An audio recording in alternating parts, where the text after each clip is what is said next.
भारत में ये 3 cough syrup के खिलाफ वर्ल्ड हेल्थ ऑर्गेनाइजेशन ने चेतावनी जारी की है।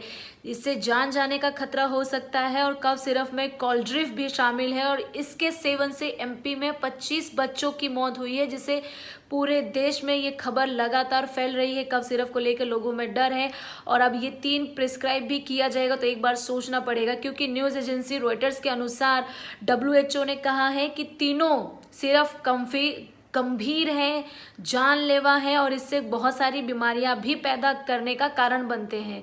डब्ल्यूएचओ ने दुनिया भर के देशों में कहा है कि अगर उनके यहाँ ये दवाएं मिल रही हैं तो हमें इसकी जानकारी दीजिए। डब्ल्यूएचओ को जानकारी देना होगा।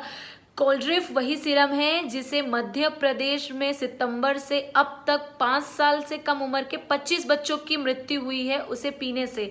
सिरप में डीईजी की मात्रा तय सीमा से लगभग 500 गुना अधिक थी, यानी डाइथ्रिल गाइक्लोनिक की मात्रा ज़्यादा थी, जिससे बच्चों की जान चली गई। डब्ल्यूएचओ ने 9 अक्टूबर को भारत से पूछा था कि क्या कोल्ड्रिफ कफ सिरप विदेशों में भी निर्यात किया गया था। भारत में दवाओं की निगरानी करने वाली authority central drug standard control organisation ने कहा कि कोई भी मिलावटी दवा बाहर नहीं भेजी गई है, ना ही अवैध निर्यात के कोई सबूत मिले हैं।